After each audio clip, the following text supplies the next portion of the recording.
वाणी 12/11/1972। जैसे उन्हों के शरीर की कला देखने के लिए कितने लोग इच्छुक होते हैं, आपकी बुद्धि की कला, अलौकिक कर्म की कला देखने के लिए सारे विश्व की आत्माएं इच्छुक बनकर आएंगी। तो क्या अब यह कला नहीं दिखाएंगे? जैसे वह लोग शरीर के कोई भी अंग को जैसे चाहे, जहाँ चाहे, जितना समय चाहे कर सकते हैं। यही तो कला है। आप सभी भी बुद्धि को जब चाहो, जितना चाहो, जहाँ स्थित करना चाहो वहाँ स्थित नहीं कर सकते हो। वह है शरीर की बाजी और यह है बुद्धि की। जिसको यह कला आ जाती है वही 16 कला संपन्न बनते हैं। इस कला से ही अन्य सर्व कलाएं स्वतः ही आ जाती है। ऐसे एक देही अभिमानी स्थिति सर्व विकारों को सहज ही शांत कर देती है। ऐसे यही बुद्धि की कला सर्व कलाओं को अपने में भरपूर कर सकती है, वह सर्व कला संपन्न बना सकती है। तो इस कला में कहाँ तक अभ्यासी व अनुभवी बने हो? अभी अभी सभी को डायरेक्शन मिले कि 1 सेकंड में अशरीरी बन जाओ, तो बन सकते हो? 1 सेकंड में स्थित हो सकते हो? जब बहुत कर्म में व्यस्त हो, ऐसे समय भी डायरेक्शन मिले, तब भी क्या ऐसी स्थिति आ सकती है? जैसे जब युद्ध प्रारंभ होता है तो अचानक ऑर्डर निकलते हैं, अभी अभी सभी घर छोड़ बाहर चले जाओ। फिर क्या करना पड़ता है? जरूर करना पड़े तो बाप दादा भी अचानक डायरेक्शन दे कि इस शरीर रूपी घर को छोड़, इस देह अभिमान की स्थिति को छोड़ देही अभिमानी बन जाओ, इस दुनिया से परे अपने स्वीट होम में चले जाओ, तो कर सकेंगे? युद्ध स्थल में रुक तो नहीं जावेंगे?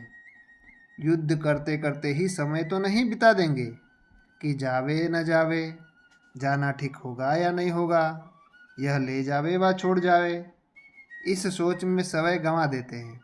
ऐसे ही अशरीरी बनने में अगर युद्ध करने में ही समय लग गया तो अंतिम पेपर में मार्क्स व डिवीजन कौन सा आवेगा? अगर युद्ध करते करते रह गए तो क्या फर्स्ट डिवीजन में आवेंगे? ऐसे उपराम एवर रेडी बने हो? सर्विस करते और ही स्थिति शक्तिशाली हो जाती है, क्योंकि आपकी श्रेष्ठ स्थिति ही समय की परिस्थितियों को परिवर्तन में लाएंगी। 12/11/1972। बाबा ने कितनी सुंदर बात कही।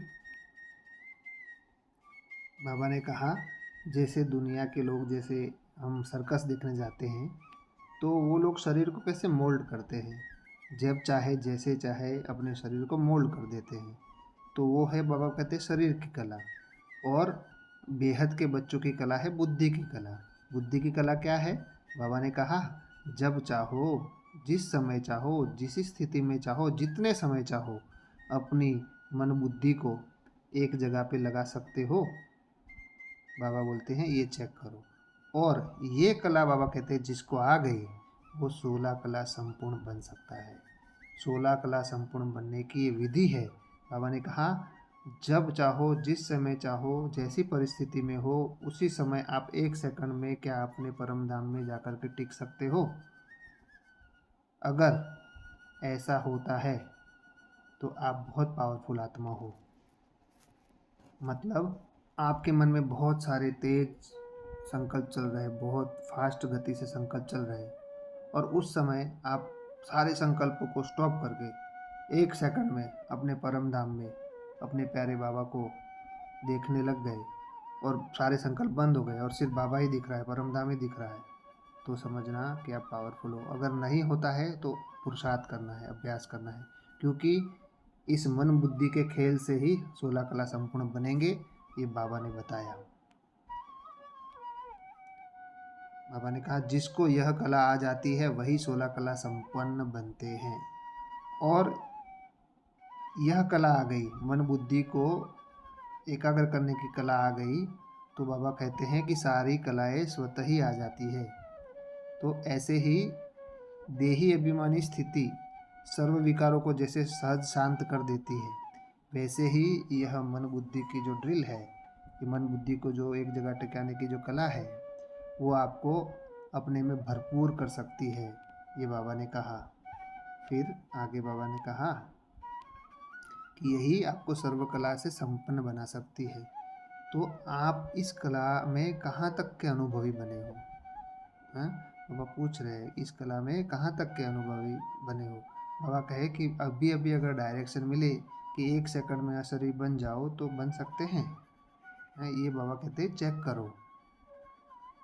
बाबा कहते हैं कि जब बहुत सारा काम आपके पास हो, बहुत आप व्यस्त हो, बिजी हो, पूरा दिन आपका बिजी है, उस समय अगर डायरेक्शन मिले तब भी अगर आप कर सकते हो, ये भी बाबा कहते हैं चेक करो।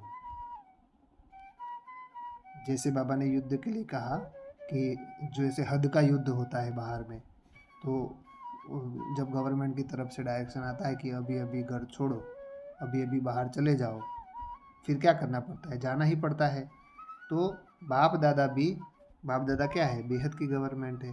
तो जब बाप दादा भी अचानक कहेंगे कि अभी 1 सेकंड में इस शरीर रूपी घर को छोड़ दो, माना इस शरीर से उपराम हो जाओ, अशरीरी हो जाओ, देही अभिमानी बन जाओ, इस दुनिया से परे स्वीट होम में चले जाओ, बाबा को परमधाम में देखते रहो, एकदम से 1 सेकंड में इस शरीर से, इस संकल्पों से एकदम परे हो जाओ, तो बाबा कहते कि ऐसा कर सकते हैं? ऐसा कर सकोगे?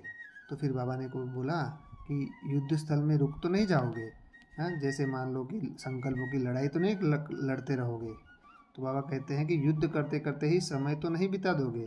हद के युद्ध में बाहर वालों को जब डायरेक्शन मिलता है तो वो सोचते हैं कि वहाँ डायरेक्शन तो मिला है, पर अपना घर छोड़ के जाऊँ कि ना जाऊँ, माना ये जो हद का घर है छोड़ के जाऊँ कि ना जाऊँ, या चीज़ ले जाऊँ कि न ले जाऊँ, इसी सोच में समय गवा देते हैं। तो क्या हो जाता है, फिर अंत में फेल हो जाते हैं। तो ऐसे ही बाबा कहते हैं कि जब आपको अशरीरी बनने का डायरेक्शन मिल जाए तो क्या आप 1 सेकंड में अशरीरी बन सकते हो? 1 सेकंड में परमधाम में टिक सकते हो? उसमें भी युद्ध तो नहीं करने लग जाते, मतलब कुछ संकल्प तो नहीं चलते हैं, ऐसा बाबा कह रहे हैं।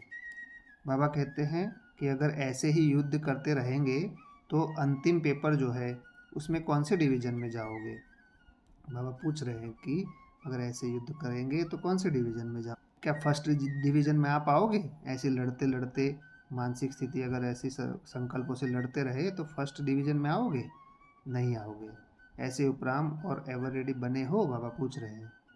सर्विस करते और ही स्थिति शक्तिशाली हो जाती है, क्योंकि आपकी स्थिति ही इस समय की परिस्थितियों को परिवर्तन में लावेगी।